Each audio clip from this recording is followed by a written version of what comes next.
Louisiana in the room. World elite. Yeah. Let's go. Yeah.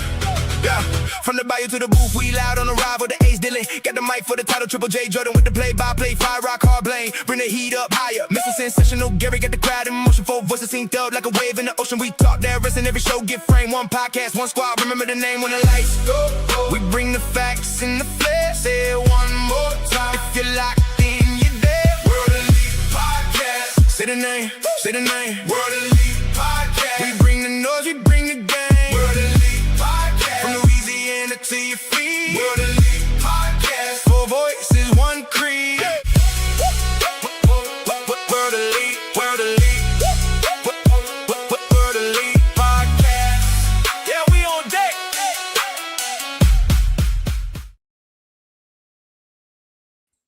All right, what's going on, everybody, and welcome back to another live stream edition of the World Elite Podcast, presented by our family over at the Debate Network. I am your host, the Ace, the Silent Assassin, Dylan Aber, and with me, as always, first, Time to play the game. Of course, we got the real Triple J himself, Jordan. What is going on, man? How you doing today? I'm doing great, and I was kind of dancing during the intro, so. Yeah, it seemed like most people were vibing with it, which is awesome to see that. But next up, Rock hard. Only am I rock hard. Want me to go to sleep. I'm not tired. I'm fully rested. we got our guy Blaine Arsenault. Blaine, what's going on, brother? How you doing today? What's going on, man? Hey, I'll tell you one thing. That song had me ready to go through a wall. Ready to talk wrestling tonight. Absolutely. Got a cool thing to say about the song right after introductions and whatnot. But last but not least, we got the sensational one himself, Gary. What is up, man? How you doing? Hey guys, happy to be here. Hopefully we'll have a good stream. And yeah, I mean the new intro is awesome. Just like everyone else said. Yeah, I can fully agree with all of y'all. And then last but not least, finally making his return to the show after quite some time, a very familiar face. And I always say him as the most recognizable face in all of wrestling podcasting. You can catch him pretty much every night on Circle of Debate, except for tonight. He's with us. But he is the Redeemer, the Ruler. Justin, what is up, brother? How you doing? Bro, let's go. So happy, of course, to be back with you for, like I said off air, dude. It does actually feel like it's been a really long time. And now it's like, I gotta fulfill the prophecy again and come back. Your boy's here. Let's go. Absolutely. And before I get to the cool thing about the song, you can see our socials down at the bottom. You can follow us all on social media. You can catch all of Justin's social as well in our description as well. So let's go follow all of Circle of Debates and check the TNA stream out later on tonight, 8 p.m. Central. But yeah, cool thing about the song, I was waiting to like it actually happened. The guys already know, I shared it with them, but to everyone else that watches, the song that played, it actually got accepted into like to the music platforms, and like it's already on Spotify right now. The Spotify link is in the description, and I'm still working on the other stuff. So maybe the next couple of days, Apple Music, iTunes, all that good stuff, you'll see it there as well. But it is available on Spotify. You click the link in the description for Spotify, it'll take you right there. So go and check that out. Some really cool stuff that we got going over here. So a couple comments coming in. Of course, we got our guy Steven. First of all, happy birthday, Steven. Hope you have a great day. We got Gary's fiance as well, always tuning in as always, Taylor, and then my mother is tuning in as well. So get to some more comments later on when they roll in. But yeah, we got a cool episode for y'all tonight. We got a lot of wrestling talk, got a couple title changes that happened these past few days. And I was going to start off with what happened last night, being that it was such a good match between MJF and Kenny. We'll talk all in, but I'm going to stick to the schedule. And from what we had planned on Tuesday, and we're gonna actually kick off with Monday Night Raw that happened in Chicago. We'll start off with the big one, and we're gonna start off with CM Punk coming back in Chicago and defeating Sami Zayn to win the undisputed WWE title. A lot of people are not happy. A lot of people saying that Sami worked so hard for numerous amount of years. His reign ends after only 9 days. And people are wondering, was the title change even necessary to happen? between Cody, Sammy, and Gunther. Should have they just kept the title on Cody? Let Punk come back at Raw and challenge him there. Maybe a match at SummerSlam, being that we feel like we're getting that match at SummerSlam anyways with Cody and CM Punk for the title, being that was the last interaction Punk had before he left. Justin, I'll swing over to you first, man. First of all, what did you think about Punk coming back? Obviously, we all expected it. And also, what do you think about Sammy's reign ending so quickly after just 9 days? So here's the thing. Monday night was just a bundle of, I don't even know most of the time. Like, it was chaos. Like, the fact that right off the bat, they kicked off with that angle of Cody getting taken out. So my mind immediately just sat there and goes, dude, why? Like, so what was literally Friday night, that main event with Cody and Jay was utterly pointless. It was absolutely fucking pointless. So there's no need to even have that main event, period. Right. If you were just going to do this angle to write Cody off to add CM Punk. Like, right. Here's the thing. I was expecting CM Punk to end up over on Friday Night SmackDown. How in the world they were going to do it, I have no idea. But genuinely, I expected it. I thought when he came back, that was going to be his direction, especially because it just felt like he needs a fresh new start. You put him over on Friday nights. So he came out and literally crowd was chanting it the entire time. So all the element of surprise went out the window as soon as the crowd starts chanting it. So you immediately know, well, they're definitely going to go with what the crowd's saying right now. Here comes CM Punk. Now, match-wise, I don't hate it. I think the matchup was great between these two. Hands down, great main event. It's just I'm still in this side of the fence that just has so much confusion on how I feel about it, period. Because I, for one, I don't know if anybody else can, detest to this same thing right here, but I have not been feeling the Sami Zayn character. I've not been feeling this Sami Zayn character. Like, I've seen multiple people over there. Like, you've seen many people be the truth teller characters like that. Kevin Owens was one during the feud with Cody. He was mostly telling the truth the entire time. Drew McIntyre's feud with CM Punk. Drew was out there telling the truth the entire time. And it felt like that. Sammy is supposed to be feeling like that kind of character, but he doesn't feel like that character right now. He's literally just coming off as a whiny complainer, and that's all we're getting the entire time. Like, has he sprinkled a little bit of truth in there? Sure. But other than that, primarily, I haven't freaking felt anything about this character except he's just whining. He's literally just whining. Like, he's had so many opportunities at a championship, and he's always come up short. And now it's at the point where he's just like, oh, man, I'm just whining and complaining about it. Give me a title match. I want to be WWE champion. Dude, I want you to be WWE champion, but I don't want you to be the whiny complainer character. That's not the thing that's going to get me hooked on it. And then when he won the WWE title, I'm going, okay, I literally said it that night at Night of Champions. When that match ended and Sammy won the title, I go, okay, I'm going to give it a shot. Can the WWE Championship being on Sami Zayn get me intrigued in this character? Immediately, I'm going, I hope so. I hope so, but it's not. But genuinely, they took it all away. They took it all away immediately by having Sammy have a nothing run. They literally, at this point, just feels like you gave Sami Zayn the WWE Championship to pop Saudi Arabia, and that is it. And that right there feels insulting to Sami Zayn for as long as he's been a part of this company. And the fact that he just had a 9-day run to basically just result in, hey, Saudi Arabia got a happy moment. But what did we get? Nothing. Nothing overall. It just is setting up the big matchup at SummerSlam and Sami Zayn not being involved in it. I don't see Sammy being involved in it. We are getting Cody and Punk. And Sammy is going to just basically be sitting backstage, hanging out in catering with Akira Tozawa and Otis and everybody else at the show, hanging out in catering. And it's going to suck, hands down. And if he does get a rematch for this championship, he's not winning it.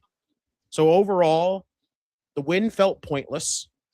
And it left me actually pretty damn disappointed overall. Like, do I want to see Cody and Punk? Absolutely. The matchup is huge. It's one of the biggest matches you have in this company, period.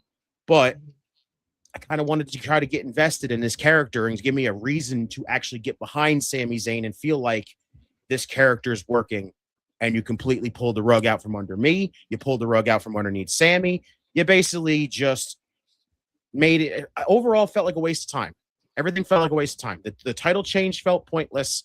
Everything felt pointless. And that's the part that really sucks about it. Right. Before I get to Gary, a couple of comments I want to dig into that's on the topic of what we're talking about. First, let's see. First, shout out to our guy Tim King, All Elite Dirt Sheet, the Tim King Show, COD. I'll only address the second half of this because we'll talk AEW towards the end. So I'll swing back to this comment. It says Sammy will be in the SummerSlam World Title match. Everybody, calm down, he says, and he went back on it. It says Punk versus Sammy versus Cody, so Sammy can eat the pin again. No way Punk beats Cody clean 1-on-1. Steven says he rather have Gunther with the title, have Punk versus Cody. Winner gets Gunther. He also says Punk is like Jesus in Chicago, and True. Tim also says that they were chanting for CM Punk before the show even started. Yeah, so there you go. Ryan says that it was done to get a pop in Saudi for one of their own and a way to get the title off of Cody and on to Punk without having to have Punk beat Cody and put Cody back on the chase where he's the best. Yeah. Steven says, what's the point of... I said, what's the point of even having Sammy win the title in the first place in Saudi? Kind of like Paige getting the title at All In Wembley in her country's shortest title reign. Ryan also said that Sammy waters down the match. Punk versus Cody is the bigger as a one-on-one. I 100% agree. I get Ryan. And then also shout out to our guy Vince as well for tuning in. He said this is the kind of Sami Zayn I want to win the championship. Hopefully down the line we get more of an NXT babyface Sami Zayn championship run as well. Agreed. Yeah, that too. Yeah. The thing is with Sammy, I was so tired of him playing the underdog all the time. He's been an underdog all of his career, and he got a cheap pop over there. But I'll save it for more of when it's my turn. Gary, also, same question goes to you, man. First of all, what'd you think about the match? You know, Punk coming back after all this time after WrestleMania. And honestly, what was the point of even, him for winning the title other than a cheap pop in Saudi Arabia? I really like the match, honestly. I've been a CM Punk fan since I started watching. Like, I was a Sami Zayn fan at the beginning whenever he was feuding with Drew McIntyre, and it just didn't work out. I don't know. And kind of like you said, he's always played the underdog since I've started watching, and it just got old. Like, I'm just kind of tired of seeing him like that. But I really liked the match, and honestly, there was a couple moments where I thought Sammy might actually have won against CM Punk. He pinned him a couple times, almost got the 3 count, but the ref was slow counting like a little bitch. Like, it happened 2 or 3 different times where like he should have done it, and he's like, oh, and then CM Punk's like, ugh, and he like punches out or whatever, or kicks out. So I mean, I don't know, but overall, I liked the match. I thought it was good. However, I think that him winning was just like you said. It was, they threw it to him as a feel-good story for Saudi Arabia. They're like, he's been going for it for 10 years, has had, no success with getting the world championship title. Right. Let's give it to him. But I've told Dylan since like a month ago, I was like, I find it weird that they're even doing this because, like, I guess it wasn't a month ago, but whatever, a couple of weeks ago, because I was like, Obafemi now has the opportunity to go after one of those titles, and why would they swap, the title hand, and now he has like a different opponent that he can go after or whatever. And then I was like, bro, he'd be dumb not to go after Sammy because that'd be an easy win. He'd flick him once, and it'd be an easy title for Oba. So it just seemed weird to me. Like, I think they should have just left it on Cody the whole time. He could have decided between Cody and Roman Reigns for his title match after he's done with this whole Brock Lesnar shit. I don't know. The whole thing felt weird that they even swapped hands to begin with, in my opinion. Here's a quick question. Justice for Oba. Here's a quick question for you though, Gary. Would you have preferred it? Would you have preferred it being Oba competing twice on SummerSlam? So being that it is 2 nights. Yeah.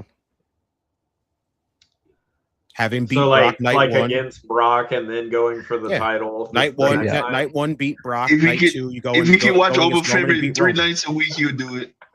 He would go for it if he can watch Oba 7 days a week. Shut up, Blade. I mean, honestly, like as an Oba fan, I do think that would be cool, but I mean, at the same time, I'm a fan of other wrestlers too. I don't think that Oba needs to be the center of attention for every event, but I do think he should have like a main event, you know, like him and Brock. I think that'd be a really good main event for one of the nights, even if it's not, you know, the second. It's for night 1 that I'm reading. It's for night 1. Yeah, I think that's going to be a really good main event. I hope they are the main event night 1. Honestly, I hope that. Well, that's what I read. They said Hell in a Cell is night 1, and Cody and not Cody, Roman and Seth is night 2. The one I read. Okay. I read something before we came online. That's what it said. To answer your question, Justin, I do think it'd be cool, but I mean, seeing him get that main event against Brock Lesnar, I think is enough for me. Like, it would be cool to see him do both, but he doesn't need to be the center of attention all the time. Fair. Whoever Purple Passion 59 says, I pray that old injury-prone, overrated CM Punk gets injured the very first time he defends it. Tell us how you really feel. Jesus, bro. Good Lord. Shout out to our guy Streets. He says CM Punk is back to save the day, and he puts a bunch of periods and then says again. Streets. Steven says, does Oba is a due to Oba title match at Survivor Series? Honestly, at this point, I'm going to say it flat out. Just do it at Mania. And looks like Vince is disagreeing with Gary, going with Justin Moore. Said, yes, give me double duty Oba and get crowned champion. Either that or they should never give an Oba King of the Ring. You pretty much eliminated it. The whole logic behind it. If you don't get some sort of title shot. So, well, I mean, he said he was still going after the title. He just wanted to settle things with Brock first. It's just possibly he does double duty because 2 nights, or like how Steven says, they give it to him at Survivor Series. So either way, he'll get it. So yeah. And Streets also said, "Tell me when I'm wrong." And he says SmackDown needed Punk badly to be on tape. They did. SmackDown needs more than just CM Punk, though. They need a fucking full refresh. They needed Jesus. That's what they need.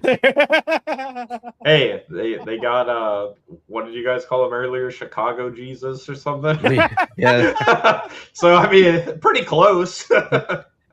Yeah, he says should have just had him win the Rumble if you're doing the Roman title match at Mania. Yeah. Ryan says Oba versus Roman for the title is the biggest possible match you can make, especially if they're pushing Oba. And like Justin said, Mania. Yeah. It's a huge Mania main event. You tell me that Roman and Oba as your main event for WrestleMania is not something you want at that rate. Yeah, exactly. Blaine, same questions go for you, man. The match itself, and was it even just a mistake putting the title on Sami? Oh, it was a great match, point blank. It was a great match. We all, like you said, we all kind of figured out what was going to happen, being that it was in Chicago. And then they do the long pause or whatever, like, God damn, we know it. I was one to say when he won the title that what the fuck happened? Like, what are we doing? And then it grew on me like, well, he been after it for 10, 11 years, whatever it was. Right. And I don't understand why I take it off. I understand now. Well, I still don't understand, but I kind of figured. But to answer the Oba thing, I think Oba and Roman is after Oba and Seth. Once they finish what they got at SummerSlam, I think they're going to try to build for Mania or maybe Rumble. Wow. Or both. But I'm thinking Roman Oba. Yeah. Jordan. Yeah, I think they put the belt on Sami because in Saudi. But no, it was a great match. I think they should have just left it on Cody and then Punk and Cody at SummerSlam. Yeah, I mean, to If they pretty wanted much a go big off at pop, they should. I didn't mean to cut you off, but if they wanted a big you pop, good. they should have just waited till Mania. Mania would have probably been bigger than what they Exactly. Night of Champion. If you want to do it that route, should have just waited till Mania. 100%. And if the plan was to get that cheap pop from Saudi, just like Blaine just said, I think you just should just waited to Mania. And the reports came out that was the whole plan in general. They're going to put it on Sami at Mania, but they pulled the trigger so early because they wanted him to get his moment after playing the underdog role. What in God's name just happened? Hey, bro. Hey, man, what are we doing here? Hey, whoa, we all switched around. Hey, yo. Oh, what the hell? I don't want to be seen that back. Hold up. Yeah, we're almost there. There we go. Okay, we're good. Okay. We're almost there. I don't know how the hell that happened, but that was wild. Apparently, we entered. What a disaster that was. Anyway, yeah, I think if you were gonna just get a cheap pop, I think still wrong. I'm leaving you and me on my screen. Oh well, no, I think it's the same. It's the same problem. It's right. It's the same problem that we had a while back when we had TK on the show, because he was swapping them too. Because I think it was reversed on his screen, but nonetheless. Ryan says, he said, no, it was the right time if you're going to do it. Don't waste a Mania title match on Sami. That's where I kind of come in agreement with that, because people would be pissed on the internet if you waste a moment for Sami Zayn at WrestleMania instead of Night of Champions. So if you take away Mania, let's say the moment would have happened at a different PLE, not at WrestleMania, I would say, yeah, wait. But honest to God, I mean, he played that underdog role so much to where they just said, all right, damn, here you go. There's a title, and we're going to make you drop it in 9 days when CM Punk comes back on Raw in Chicago to get the match we really wanted, and that was CM Punk and Cody Rhodes, which is a big draw, two huge names in the WWE. And now it leaves you wondering what's next for Sami. And that actually gets to my next topic, and I actually asked, what's next for Sami Zayn following this title loss. So let's say they don't go TK's route in the comments saying he's added to the match at SummerSlam, triple threat for the title. Then what's next? I mean, he's already a former champion, WWE champion, even though it's for 9 days. I mean, he still held a title, and now you have nothing right now for Sami Zayn, because now you're building into Punk and Cody. So Justin, what's next for him? Because he was on top of the mountain for 9 days, and now is at rock bottom now. To be honest with you, I have no idea. Like, legitimately, unless he's going to get a rematch at Saturday night's main event before SummerSlam, like, sure, but I don't see him winning the WWE title again. So at this rate, I'm just, I don't know. I'm super confused and honestly, like, I feel like they kind of killed Sammy's character overall. Like, I see everybody in the chat saying, like, this is going to be good for Sami. This is going to be good for Sami. How's this good for Sami? Honestly, genuinely, how's this a good look for Sami? Because now, legitimately, everybody's going to look at him as a fucking paper champion going forward. So anytime if he ever wins another WWE title, what's everyone going to be like? Oh, is he going to hold the title like shorter now? You going to hold it longer? Like, at that point, I feel like this genuinely takes the appeal of Sami Zayn winning a WWE championship away from him, honestly. And that sucks. Like, if he is ever going to win another WWE title, he has to freaking get back to like a level where he's got to be like unbelievably at a hot level at this rate, because this hurts big time for him. Big time. Like, you can't be looked at as a amazing champion if you can't even hold it in your first reign, and when everything just feels forced and dialed in, because just to try to spark some excitement, to be like, oh, I wonder what's going to happen for here. Like, it sucks that it was all for a cheap pop. Like, genuinely, like I said, as a fan, it feels like a waste of time overall, and that's the part that really sucks. But going forward, you got to start building him up again. You have to do some big shit with him to get him back to being like super hot, and then maybe a Mania win for the championship would actually mean something overall. So it's got to bring that feeling back to it. Yeah. Gary, what's next for Sami? I mean, there's so much you can look at, but right now I feel like, just like I told Justin, he's at rock bottom right now. So honestly, I feel like you guys are gonna hate my answer because I'm coming out of left field. I think you guys are gonna all laugh at me. But honestly, Lord. I think the next step for Sami is either leaving WWE to go to AEW or just retiring in general. I know he's in great shape. I know he's still 41, like he's not really at retirement age, but I mean, it's like Seth Rollins said last week. He's like, they're about to be bringing in younger, newer talent to take their places, like him and Roman and stuff when they came into the company and stuff. It just feels like such a slap in the face for Sami. I mean, unless he wanted it this way, but I don't know. Like I said, I feel like it's a very unpopular opinion. I feel like you guys are going to hate me for it, but I think he is probably going to leave WWE at some point in the near-ish future and go to either AEW or just retire entirely. No, we don't hate you. That's just a dumb take. Shut up, Blade. To Vince's rebuttal here, like I don't know, dude. It's tough to look at anything and make it feel like this doesn't hurt Sami. Like it really feels like it does overall because of the fact that now everybody's going to point out 9 days as champion, couldn't even successfully defend it once. Basically, like we said, was just to win the championship for a freaking pop. And that's about it. Like it does hurt him. It really does hurt him. Like he has to streets. I get it. Casuals love him, but I'm telling you, you can love him. Like I said, it's not going to be easy to just be like, oh, this is so good for Sami, because what's he going to do? This is the biggest. Yes, it's been to you guys. You guys are just fresh off on the wrestling scene right now, bro. That's the thing. You got to look at it from the perspective of us. We've been watching Sami for a long damn time, bro. And he's had his ups, he's had his downs. And when he has his ups, they're huge. And when he has his downs, they're just as huge. Like, he's got to freaking get out of this funk. He has to get out of the funk.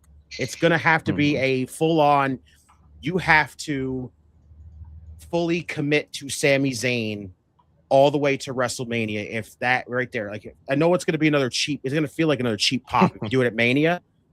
That's the thing. If it's going to feel like another cheap pop if you do it all the way to WrestleMania again, especially if it's going to be in Saudi. But if you just do save it for another time, you have to get him just dedication, and you have to make sure he's built up to feel like he can actually have a reasonably decent championship run that's not 9 days, because we have to get this title off Sami to promote a bigger match. He said Christian lost after 3 days. Dude, that's because WWE doesn't like Christian. They were never going to invest in Christian as a world champion. They did that because Edge was retired. Like, come on. Everything has an agenda behind it at this rate. And there's your agenda for that one. This one was literally, let's just give Saudi a moment, and then we'll just go on to the bigger match because SummerSlam needs a huge match. Yeah, and just like Bakley we said, need that Saudi money. Exactly. That too. Bakley says problem is TKO doesn't like Sami. And I mean, did you see like the interaction between Triple H and Sami when he was congratulating Sami? It looked very forced. It's almost like Triple H didn't want to do it at all. So that could play a part as well, because he did not seem like he even wanted to do it. It was very forced. It wasn't happy like at the other happy times I've seen Triple H. It was pretty forced in my opinion. Blaine, what's next for Sami following this? Heel Sami. That post match promo that he pulled. Hey, I felt it. I'm not gonna lie. Hey, you dropping F-bombs and everything. He it looked like he was genuinely pissed. and rightfully so. Everybody, well, I didn't say everybody, but I was pissed too. So I think he'll Sammy. I think he. Hey, I don't know. I don't know how y'all feel about it, but I think he goes back on the Roman to try to get that belt. Go back to the bloodline. I know, but I think somebody drop the nuclear bomb on the fucking bloodline, please. Hell no, no, I'm one of no. Drop the nuclear bomb on that shit. Blow them the fuck up, bro. Well, Do not treat him like a cockroach. Do not treat him like a cockroach that can survive a nuclear apocalypse. Come on. Well, you gotta blow up the Judgment Day first. Oh, that shit is strap them all together then. Judgment Day and fucking bloodline and just done. No, but I think either he'll Sammy joining Roman, or they will put it back in the IC picture again. Yeah. I don't like it. He got to the top, so why go down? But I don't know. Let's see. Vince says, yeah, Blaine, that post-match Sammy promo was great, and I think we get more of that. That's interesting for me for Sammy. All right, here we go. We got our OPC Ivan with the long messages as always. Let's go, baby. To support the crew. He says, rock hard, Blaine. Keep on rocking. Soon you'll be AEW fan for sure. Especially Gary keep being on. Let's keep on being sensational. Triple J, what the hell is your cousin Skippy doing? It's Poppy Ruler and the ace that holds it in place. What's going on, Ivan, man? Thanks for tuning in. That would be AEW fan. Not after last night. Come on, Blaine. One of us. One of us. Jordan, man, what's next for Sammy, man? I mean, is he going after another world title, IC picture, just like Steven, I believe it was Steven that said it, going, team with Gargano, going to the tag title picture, being that they need tag teams in WWE. I don't know, man. What's next? I really don't know what he's gonna do. I guess I don't know if he's gonna go after another title or tag up with Gargano. I guess we have to just wait and see what they do with him. Yeah, and really, I feel like it's the only the thing I can offer is just I don't know right now. It's like, yeah, he got his moments in Saudi, which is cool. I'm all for people getting their moments and whatnot. But at the end of the day, if you don't have a plan for him after that, then what was the whole purpose of it? You got to think of long-term booking rather than that cheap pop in Saudi to get his moment after being an underdog for 10 plus years. And now you don't know what to do with the guy. Yeah, he's going to get his rematch at a Saturday Night's Main Event. I'm pretty much assuming he's going to get his rematch because I mean, and for one, I always pretty much agree with TK on a lot of things, but I don't know if you add him to the match with Cody and Punk, because just like Ryan was saying, it pretty much waters down the match. I think it's 1-on-1. I think you get the money from that match. Think about that though, Sammy being added to that amazing match between Punk and Cody, and then you add Sammy in there, whether he loses. Or whether he loses Saturday Night's Main Event or is the one to eat the pin at SummerSlam, nothing is going to come out good for him.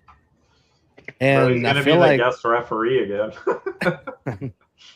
I sort of feel like it was what Steven said. I feel like Sammy's praying for this to happen. Is that Kevin Owens gets cleared at some point to come reunite back with him, maybe go on a tag run right there, because they also do need tag teams in the WWE. So I sort of feel like he's kind of manifesting him to get cleared at some point. And this event says, no, don't add Sammy. We've been building Cody versus Punk since the 2024 Rumble. I agree. Building up since that freaking match, the interaction they had with the whole, to watch a championship match fall from the sky. Yep. Street says Sammy is hotter than ever. He was booed before he won. This is great for Sammy. Yeah. And he says KO and Sammy versus Cody and Punk. Interesting. I don't want to see him in a tag team. That's pointless. Can they? I think anything just to get tag KO match? back, I'll be happy. But they split up. Give me They Kevin split Owens up back. because he went back to Bloodline. That's why they split up last I time, like right? that though. I like that though, right there. Yeah. Oh yeah. Oh, that would be It's great. a big one. The promos alone would be amazing. Man, that would be fantastic. Yeah, but like I said, to answer my own question, I have no idea. I have no idea where you go from here. If you give him his rematch of Saturday Night's Main Event, after that, what do you do? I really don't know. Yeah, it makes him a kind of a bigger draw, after the year he's had so far. But now that he lost it, yeah, I can say it doesn't hurt him much for losing it because he already is a former world champion now. But still, at the end of the day, long-term booking, what do you have for him? I have no clue. But shifting to one more topic before we hit up some AEW, I know Blaine just can't wait for the last topic for AEW, his favorite promotion of all time. AEW. I do have one more WWE topic before we do move on, and a report of multiple free agents are looming to sign with the WWE pretty soon. Let's see. The list goes as followed: Mike Santana, then we have Hiromu Takahashi, Baron Corbin, Zilla Fatu, and then Enzo and Cass. We touched up on Enzo and Cass last week or the week before, I can't remember. But we did touch up on them last week. But the rest of the list right here. So the biggest question coming from this is which free agent out of those that I mentioned is the most needed right now? The state of the company right now, who fills the biggest void right now? And for the rest of the guys, Justin included, if you do need me to read the list again, I will. But yeah. Oh yeah, go read them. Read the free agents one more time, so I can kind of. Okay, Mike Santana, who is leaving TNA at some point after his loss. Then Hiromu Takahashi, Baron Corbin, Zilla Fatu, and then Enzo and Cass. Okay, so genuinely, just by that list you just named, none of them are most needed because honestly, like if it had to say most needed out of any of those, it's Enzo and Cass right now because the tag team division on both sides is literally dead. They have nothing, legitimately nothing. Like SmackDown side is literally at its worst because you have literally Damian Priest and R-Truth, and they are starting a feud that it's eventually going to lead to a title for title match against the Viking Raiders with the AAA tag team titles involved in that. So where's your rest of your division? You have freaking Humberto and Angel, who basically are in this flip-flop of, oh, you're in a meaningful, faction over in AAA, but we'll bring you over on SmackDown and have you lose a bunch. That sucks overall. Like right now, Enzo and Cass really is like the only ones that are desperately needed because the tag team division needs a kick in the ass like 5 times over because it's just basically suffering on both ends. Santana's going to be good because it's going to be he's going to be in NXT.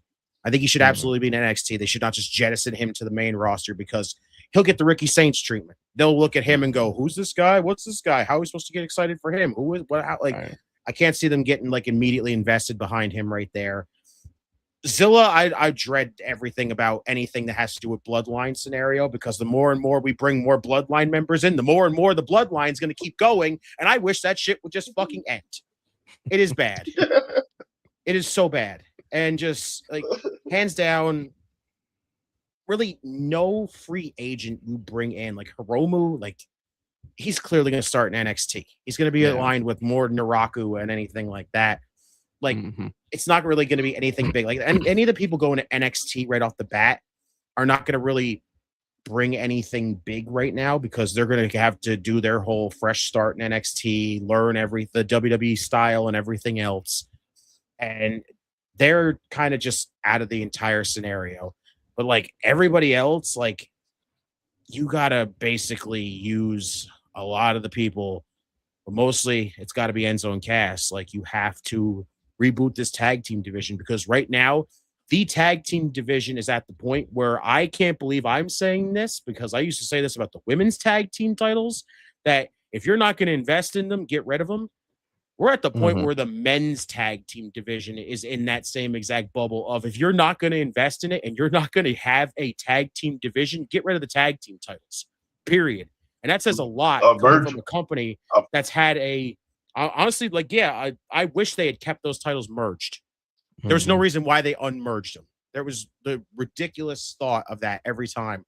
But genuinely, even if you merge the both divisions into one right now, the division still is suffering because there's like no teams. They just released a good chunk of their teams that they had. So what else do they got right now? So you need to either refresh the tag team division or face facts and say it's finally come down to that point where after decades and decades of having tag team wrestling on your show, you might have to be at that point where tag team wrestling might have to go, period, because even NXT's tag team division is kind of suffering big time right now. So it says a lot overall.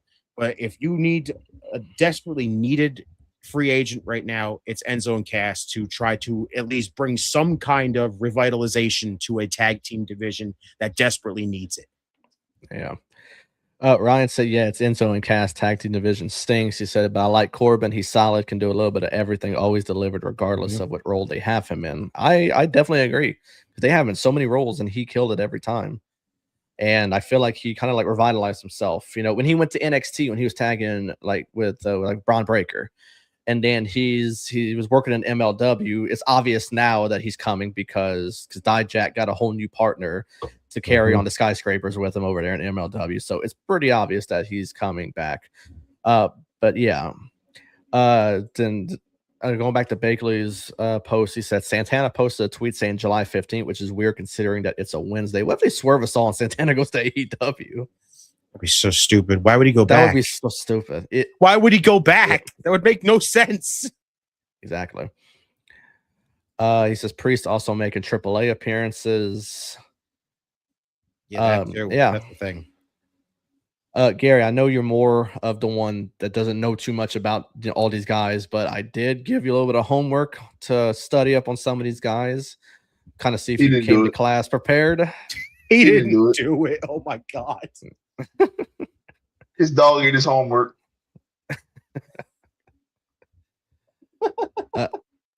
Gary, which free agent right now is the most needed right now? I don't know. I'm still trying to figure out who muted me.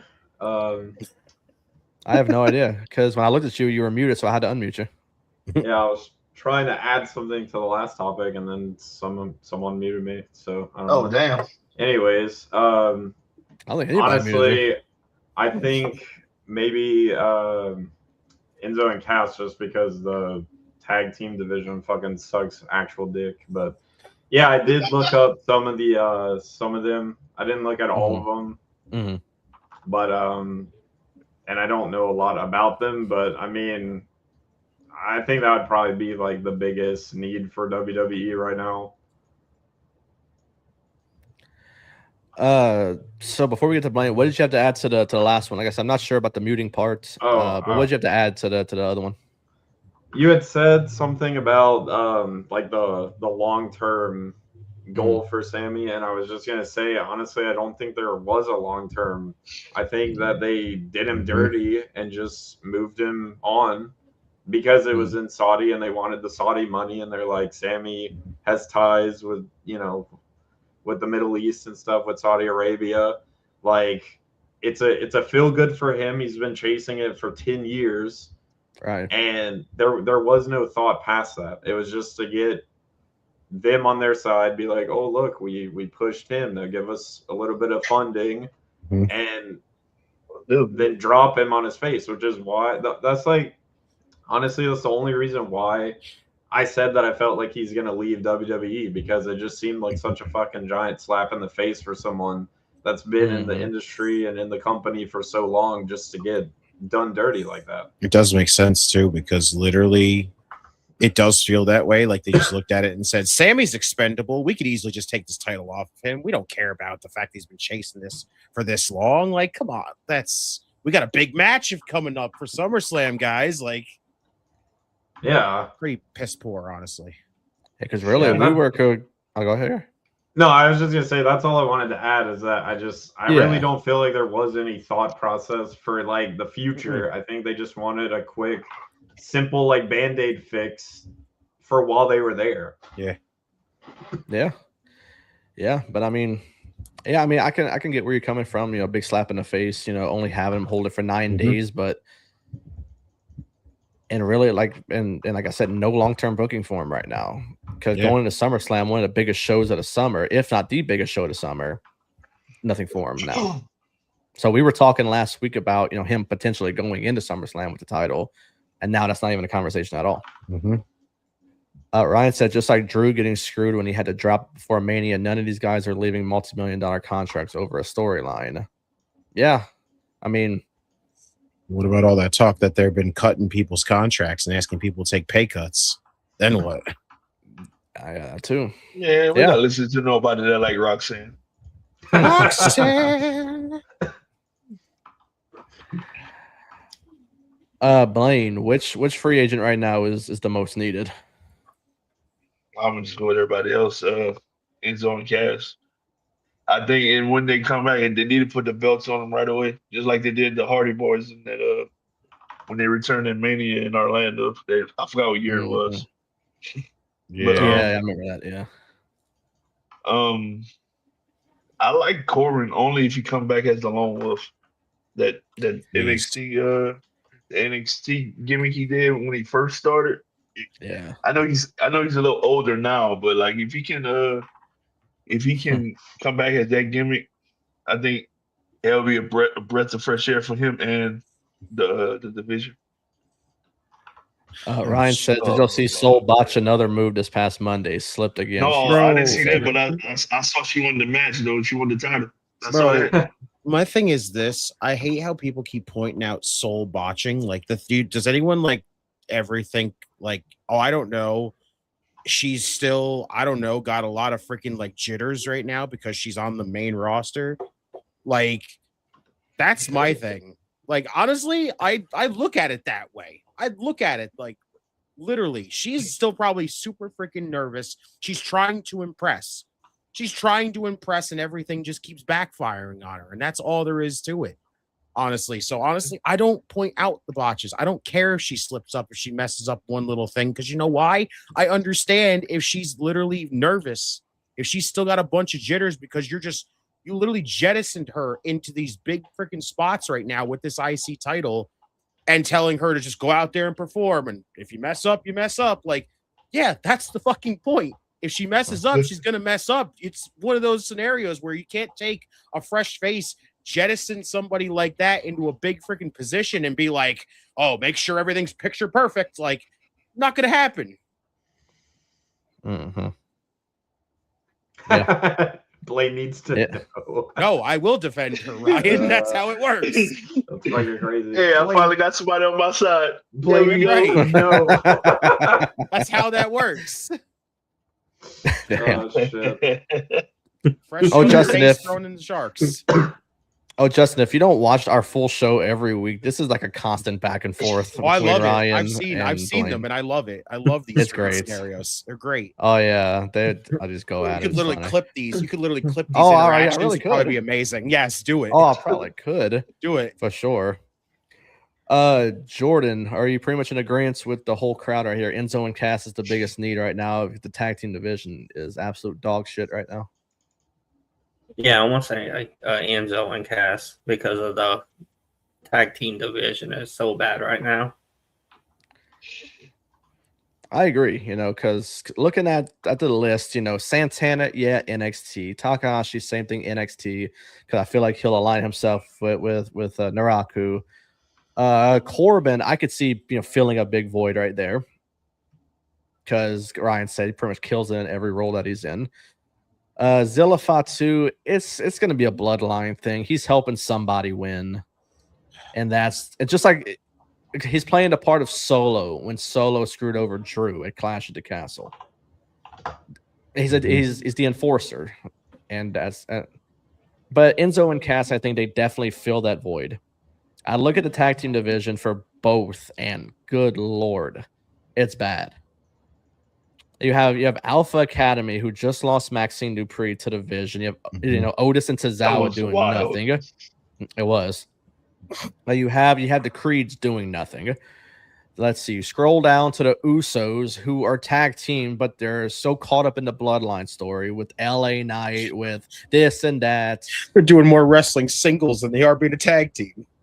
Then you got Frazier and Axiom. But on NXT mostly. NXT, yeah. They're listed as SmackDown internally, but they're on NXT. Let's see. You got Angel and Berto, who are mixed between SmackDown and AAA. The Miz and Kit Wilson. Rusev and Ethan Page listed as a tag team internally. The Street Profits, who you tag team? Yeah. Oh my god. The Street Profits, who you just screwed over to get the titles back to the Division. Stupid. Fucking stupid.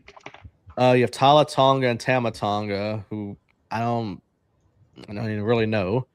The War Raiders, who do more AAA stuff, and then R-Truth and Damian Priest. There's your tag team division for both. Sad. Like both brands. So Enzo and Cass definitely is the biggest void right now. For sure, to me and to everyone here. Ryan says Roxanne is on the cusp of being the biggest female babyface when she finally leaves the Judgment Day. And he says, taking this song to sign Zilla is all you need to know. They're desperate for a new member. You see what the big word in with what that was in that sentence right there when he said her leaving the Judgment Day is when. When will she leave the Judgment Day? When will the Judgment Day just come to a fucking end? Bakeless says Gary is the future king of the ring. If I retire, he can become the new OGK. Seems like they can use tag teams like the New Day or the Motor City Machine Guns. They don't care about their tag team division. They clearly shown they're releasing big names to do nothing. Got rid of the guns. Sad. Got rid of the New Day, which is insane. Crazy. All right, so now we close out with some AEW Dynamite talk. We had Beach Break last night. It was good talking to y'all tonight. This is where Blaine exits the show. Oh man. And then I will pop up TK's comment from earlier because we are talking this now. Kenny Omega beats MJF at Beach Break last night, and he will now face Will Ospreay, who won the Owen Hart Cup final against Swerve Strickland at All In now at Wembley.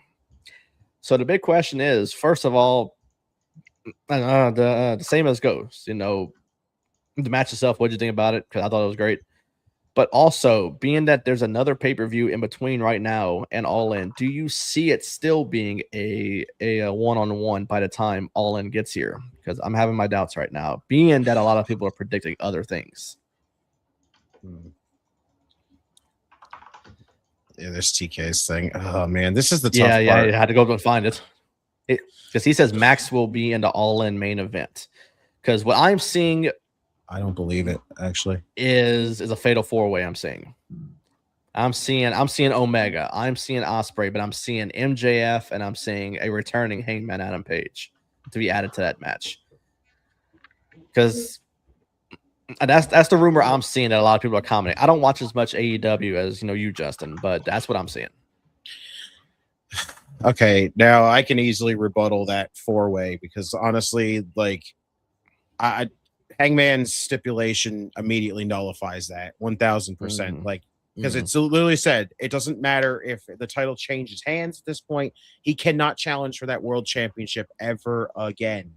Right. Ever again, which means there is no challenging any brand new champion, no nothing, unless this man freaking comes back, holds Tony Khan hostage, and threatens to either light him on fire or drop the freaking stipulation. At this point, it's got to be some crazy shit if that stipulation ever gets removed. But unfortunately, that immediately right there takes the whole four-way out of there. I don't even see a three-way. I don't, because this is the whole scenario how I felt about watching this last night. I said it for the week before that, and the night that and literally last night during this entire show, Omega should not win. I know it sounds weird to say.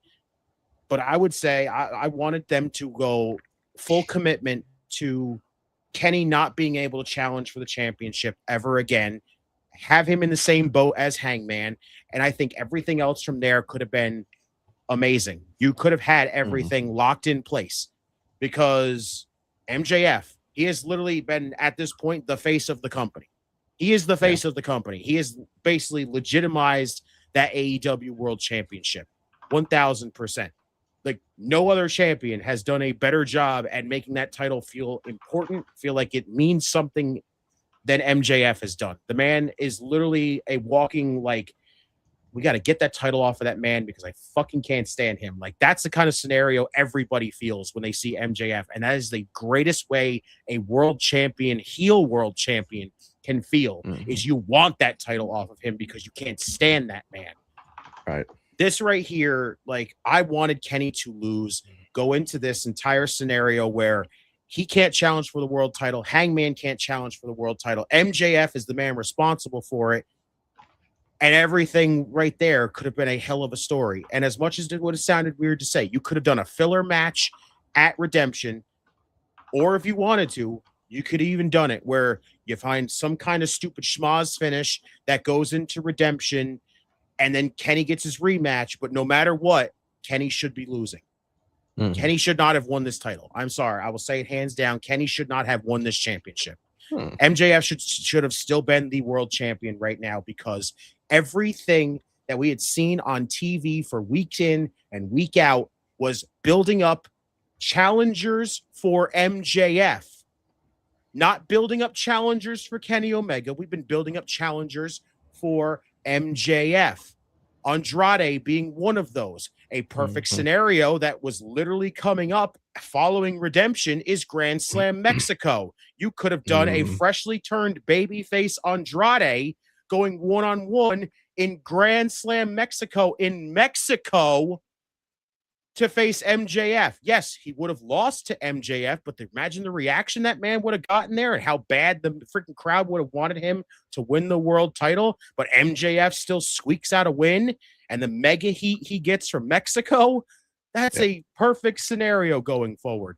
You could have had a whole scenario going into All In that could have been like WrestleMania 40. You have Kenny, who can't challenge for the world championship. You have Hangman Adam Page, who can't challenge for the world championship. You align MJF with the Callis family because that man could easily just pull out his briefcase, throw out some money to Don Callis, and the family will absolutely back MJF in a fucking heartbeat, even though a lot of them can't stand MJF in their own right.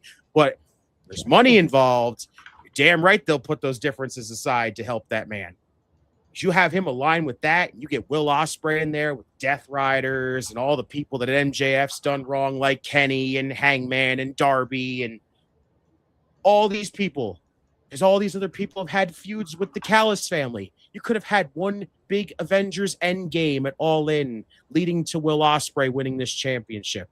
It would have been freaking phenomenal, hands down, with the ending being Hangman Adam Page being the last person to come out there and basically be the one to screw over MJF after the Callis family's been removed and everybody else is gone. But Hangman was the last one to be put under that stipulation. He can't challenge for the world title. And then he's the one to come out there and screw over MJF and give Will Ospreay that championship. Plus, not only that, it's full circle. Who was the final of the Owen Cup last year before when Hangman won the world title? It was Will Ospreay and Hangman Adam Page.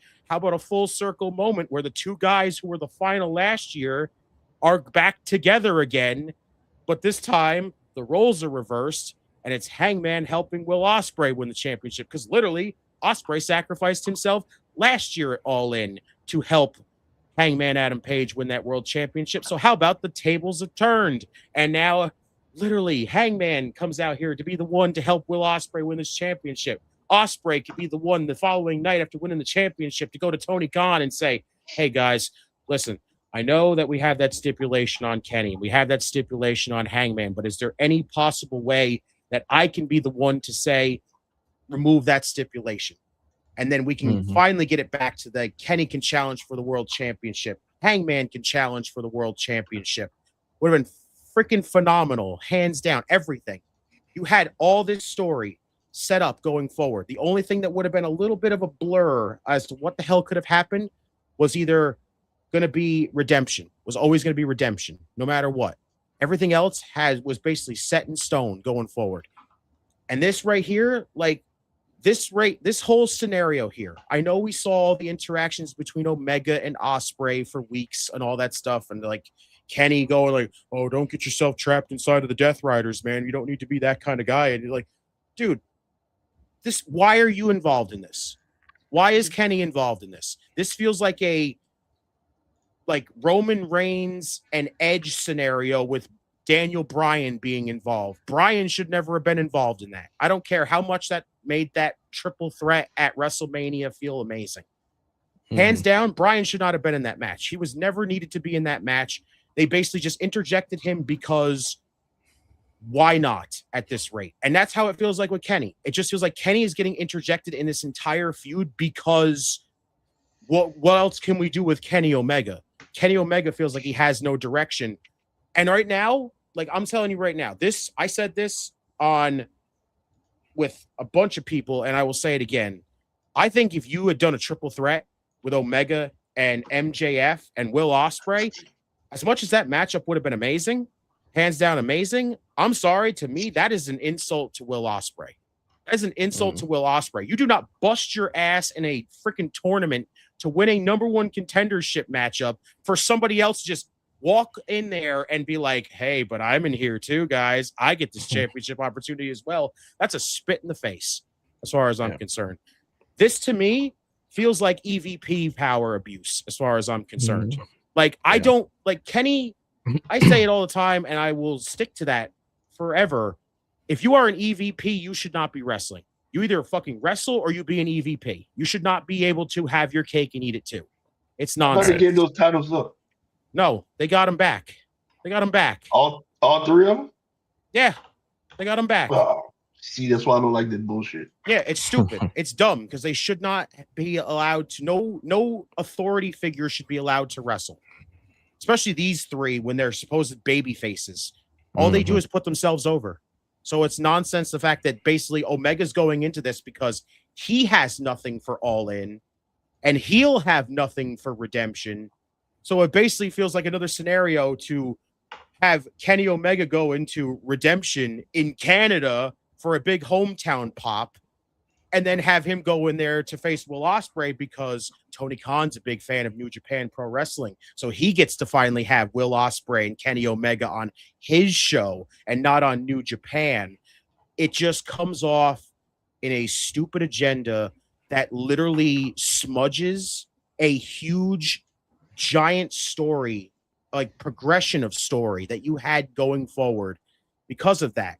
The only other thing that I said, like with TK's comment about Max being in the All In, I don't think he's going to be in the main event. I don't think he's going to be in the main event because honestly, it makes you think, was that injury literally that bad now? Because honestly, I think it is. I think that injury is at the point where they took this title off of him because he's hurt. That's the part that sucks too, because now I blame Tony Khan. You didn't even need to do the Roosh match. The Roosh match was fucking pointless, but yet what could happen? MJF got injured in this. This is now what, the second time that MJF has had a matchup, a random world championship title match that literally resulted in him getting hurt. And now because why in the world did that match exist? Like, why did Roosh have to get a championship match? Roosh has not been at any kind of freaking relevancy in forever since Ring of Honor freaking dissolved and then all of a sudden came back. He doesn't feel that big anymore. He doesn't feel like he needs to be in that scenario. I don't care if he's been beating jobbers in 8 seconds every freaking week. He doesn't deserve a world championship match. That's not enough to get to warrant a world title match. And now I blame Tony because you just had to book that stupid matchup with Roosh, and now MJF got hurt. So now you had to force the title off and put it on Kenny. But no way Kenny should have even been involved in this. So along this whole thing got smudged. This whole thing got fucked. Kenny should not have ever been involved in this, period, because it just feels like we don't have anything for Kenny, so we need to have Kenny on the show because we're going to be in Canada And I want my freaking Will Ospreay and Kenny Omega match so I can finally say that I booked a Kenny Omega and Will Ospreay match, because New Japan has had them multiple times and I have not. And I'm sorry, that is lazy in a way that feels very childish, because really? Oh, you had the matchup twice. I didn't have it yet. Why? Well, give me my match. Like, stupid. Overall, I was disappointed. I was very disappointed in this, because I feel like you had a lot of story all focusing on MJF. And not only did you risk him with having a pointless matchup with Roosh, now he's hurt. I don't think he's going to make the All-In main event. And now you got your freaking wish, Tony. You got your wish of your Omega and Ospreay match, because you get to freaking have your fun and nobody else does. And now Gary gets to follow that. Good luck. Good luck. Good luck. I mean, it's very simple. I don't know what's gonna happen at the big main event. I don't even remember what it's called. All in. Yeah. Hey, I didn't say I cared what it was called. I just said I forgot what it was called. Anyways. That's why he's my dog. That's why he's my dog. I don't know what's going to happen at All In, but I did watch the match. It was actually super good, super entertaining. I really enjoyed it. I want to start watching AEW more. Dylan's we ain't dogs. Hold on, Blaine. Me and Dylan, like Dylan's been showing it to me. I've actually been liking a lot of stuff, like the cage match. Was it last weekend or 2 weekends ago? Whenever that was, that one was super cool, super awesome match. And then I was super I enjoyed the match last night, and honestly, I really was a fan of Kenny Omega. I thought it was awesome that he won. I thought he was a cool wrestler. I had seen MJF before. And I mean, he's not bad. Like, don't get me wrong. I'm not hating on him, but I don't know. Kenny Omega just, it was cool to see him do his work, and win that match. So overall, a win for AEW in the book of Gary. But as far as All In and all that, I mean, I don't know enough. So I couldn't say if it's going to be a fatal 4-way or a Royal Rumble with 18 people. I don't fucking know.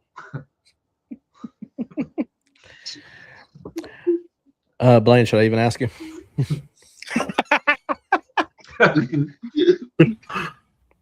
First, I'm gonna say Gary only going with Kenny Omega because they're both gamers. They both like video games. Gary, you are the win. You are the win. Hell yeah, dude. I don't like it. It did my dog wrong. He just lost the title to what? Darby Allin a few months ago, right? A month ago, whatever it was. How disappointing was that too? Hometown pop, because that's why. Exactly. So you get him to drop the belt to Darby, then you put him in a hair versus title match. He win it back just to lose it again. I don't get it, but I like how Justin said, EVP power. You in position to do that. You put yourself over every time. I disagree with it. I wish my dog MJF just come over to WWE. That's it. Jordan? Yeah, I think it was a really good match, but I think they should have just kept it on MJF though. But can't wait to see what they do at All In.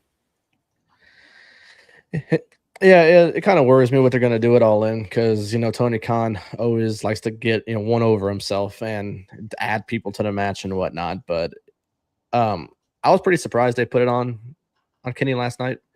I thought they were going to have some bullshit go on to where it drags into redemption maybe, and then we get Kenny and MJF there. That's where Kenny beats him. But the more things were swinging last night, I said Kenny's going to win this damn title. And he ends up winning it. The help of Ospreay taking away the ring from MJF. The one thing I didn't like about it, and I was telling Gary also, that's one of the things that I hate about wrestling sometimes is, and you see it in AEW a lot, is the no selling. Yeah, because he low blowed Kenny Omega, hit him with a title. He kicks out at 1 and just stands up. Like, dude, you got hit with a title belt and low blowed, but yet you stand up after a 1 count. Fuck out of here, man. I hate the no sells. And that's for any company. That's AEW. There's so many no sells. There's so many false finishes. Like there's moves that win big matches in WWE or any other promotion. But AEW, you can do the craziest thing ever. The guy can literally like fucking explode and he'll kick out at 2. I don't like the I don't mean to cut you off again. I don't like the no sell power driver. Or the I forgot what you call the reversal when they facing the other way. That Tombstone? Ricochet like to do. No, not the tombstone. It's I forgot the name of the move. But anyway, they don't sell it. They just get up from their feet and then do another move. I'm like, I think I know, like the Destroyer or the Poison Rana. The backwards Destroyer or whatever. Yeah, the Canadian Destroyer. Yeah, the backwards one, the one that facing the other way. But yeah. Bakley said Gary would never explode. I say he takes 5 spine busters and then delivers a stink face for the win. Gary, do you know what's a stink face? You look fly to me. It just Google it. Google it. Google stink face. Okay. All right, said off topic, but never getting to see Kenny have a WrestleMania match feels criminal. Hopefully MJF makes the jump eventually. If WWE lets MJF be MJF. He said doubt they will. He said he's an immediate Mania main eventer. Mm-hmm. Yes, he is. Yeah, just to add on to it, yeah, I feel like that's the one like little nitpicking thing I had last night was the no sell. But yeah, and then when Kenny wins, and now they're automatically plastering up the graphic all in, that they're forgetting that there's another pay-per-view in between, that anything can happen. Oh, this person's getting added to the main event. This person's getting added to the main event of All In. It's like they're jumping the gun. They're making this graphic already happen for Omega Ospreay. Now, if that's the case, I am very happy, because I was telling Gary last night about a few years ago when Ospreay Omega had their match at Wrestle Kingdom. And that was one of the greatest matches I've ever seen. And they did it again at Forbidden Door the same year. So if you give me Ospreay Omega in Wembley, I'll 100% count me in. I will be fully in for this match at Wembley, a big stadium like that. I hope they get the attendance that they're hoping for. I'm not sure if they're going to top the first time they went to Wembley, but I just hope that a main event like that is something that draws the crowd in. I don't think adding anybody else is really going to be something that draws more people in. I think you keep it Ospreay Omega. It'd be fantastic. But it makes me wonder what's next for MJF. Is MJF added to the match? Does he get his rematch at Redemption to where something crazy goes on to where he is added to the match at All In? I don't know. I think he's going to take his time off. I think he's taking his time off now because of that injury. And I think to go on this much needed honeymoon that his wife still posts about on the internet, because he's never did it yet. And Baker says Omega Ospreay are 1-1 against each other. Yeah, and you want to know exactly. The thing, though, you could still have done that. Yeah, eventually, and after Omega after freaking Ospreay wins the title, it doesn't have to be at All In because it's your biggest show of the freaking thing. Like, it doesn't matter. You could have done that anywhere. Yeah. This money moves like Moxley's vacation. Yes, Moxley doesn't know what a vacation is. Oh yeah, Moxley don't know what the hell that is. That dude's there every week, man. He need to come back to WWE. I don't think it's ever going to happen. I think he's just out of that door forever. No, we all said that about CM Punk. Yeah, but I think Mox is like legit because he's even said physically that he's never coming back. And at this point, CM Punk said the same thing. Yeah, but Punk's kind of a hypocrite. Punk's a hypocrite. Let's just be honest. Well, they all hypocrites if you ask me, but yeah. Even Soul Racing, dude. Let's go. Oh, it's always better than that. But anyway, that will do it for this live stream edition of the World League Podcast. I hope everyone enjoyed the show. Thanks to the chat, as always, for being amazing, as they always are. Justin, we want to thank you for coming back, hanging out with us after a lengthy period of time. I know it's hard to catch you on any other day, being that you're on the watch-alongs every night. I don't know how you do it, man. My father's on every night. It's every night, man. Dude, I told you, Brian Cage calls himself a machine. Your boy's a machine, okay? I'm part machine. part Terminator. Okay, I don't fucking stop. As Bakley always says, he doesn't leave that chair. He like stays there. Like he says, I sleep here. Fucking super glued to it.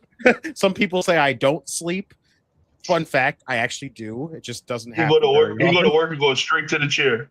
When he gets off forward, go straight to the chair. I just bring it with me. Yeah, he brings it with him. He had to get his car like his seat removed from his car so that he can put his chair in. Just slide it in a slot hole in yeah, dude. He's fucking walking out the door, has it above his head, going out the door with it. I got this. Dude. He's like the Flintstones. He sits his chair down, and you see his feet under the chair, and his chair's just rolling with the car. Yeah, I just tow it. I just tow it in the back. Yeah. He's walking with it hand in hand as he's clocking out. But no, I appreciate you guys for having me on. Like I said, it did feel like it was a really long time since I got to be back on here, and like I said, it is tough to kind of go against the COD schedule because we have so many things on there, like so many watch-alongs, and normally like your guys' start time is usually like just a little bit before the watch-along starts, and I'm like, son of a bitch, it takes me out of the freaking equation all the time. But thank God that this day was open. Mother Nature was a pain in the ass to you, but guess what? We just basically kicked Mother Nature in the ass and said, hey, be back, baby. Yeah, because when we did the reschedule, I said, wait, I want to reschedule to Thursday. I said, only TNA's on Thursday. Justin don't do TNA. So let me see. And luckily, you were free to come on with us. So, of course, it's always appreciated, man. But where can we find you on social media and plug all of Circle of Debate? You can find me on X at JustinTime211. You can find me on TikTok as well at JustinTime211. You can find me on Instagram, Threads, Facebook at JC from NY 211. But if you want to find me anywhere else, and like Dylan literally said, everywhere else you want to find me, it's over on Circle of Debate. So make sure you are subscribed to Circle of Debate. Watch alongs basically every single night, whether it's Monday Night Raw, NXT, AEW, TNA, Friday Night SmackDown, pay-per-views on the weekend, sometimes even, miscellaneous different pay-per-views and / shows happening. We even got exclusive Discord watch-alongs as well. So make sure you're part of the COD Discord as well if you have not joined there as well. So if you want to check out some stuff that doesn't get shown on the channel, like GCW watch-alongs or sometimes even some TNA ones that don't happen, we have a lot of different things going on in there as well. We'll make sure you are tuned in and do not miss anything at all on Circle of Debate, but also don't miss anything here on World Elite, you guys. Absolutely. Gary. You can find me on World Elite Podcast, Mr. Sensational, also known as King of All Inevitables. Hey, I love it. I love it. Also, Gary Fontenot on Facebook and Gary_Fontenot04 on Twitter, X, whatever you call it. And just because I do it every week that we have a guest, Justin, it was awesome hanging out again. I know I told you like in the pre-show and stuff and last night, but it's always a pleasure hanging out with you, man. So I will find you. I will find you. Jesus. But yeah, it's always awesome, Justin. So yeah, come back whenever you have time, man. We love having you. I will always be back. No matter what, as long as the door is never like nailed shut, screwed shut, anything basically welded shut, I will be back. President of the AEW fan club, where can we find you at, man? Justin, I think he's talking to you. He's talking to you, Justin, not me. You can find me on Facebook. You can find me at Facebook at Blaine Arsenal and shit. I went Twitter at V_Arsenal_. Jordan. You can find me on Facebook at Jordan Johnson and Twitter at Jordan_J2000. That's right. You can find me on Twitter at the Ace of Elite. You can find the podcast at World Elite Pod. Same thing, Instagram, World Elite Pod. We'll be back next Wednesday. Talk some more wrestling and whatnot. A whole new thing of topics and whatnot. So, all of our sponsors, affiliates are all in the description. Let's see. Justin's too busy cosplaying as alter ego Rock Hard Juice. Oh, but it's tasty. It's high C, baby. Yeah, the sponsored affiliates in the description. If you like the intro, the full song is available on Spotify right now. Click that link to go check it out. Yeah, I mean that's pretty much, and everything else. Circle of Debate is in our description as well. So once again, thank you everyone for tuning in. Hope everyone enjoys the week of wrestling. I got TNA tonight. Check the watch along. That will be happening in just a little while on the Circle of Debate channel. Half an hour, baby. Absolutely. And then SmackDown, and then everything else for the rest of the week, and then a whole new brand new week of wrestling as well. So we'll be back next Wednesday, 6 p.m. Central. Y'all have a great day, a great week, and we'll see y'all next week. Y'all have a good one. Peace. We build this talk one beat at a time. The Ace, Jordan Blank, and Gary on cue. If you want the real, then we got you.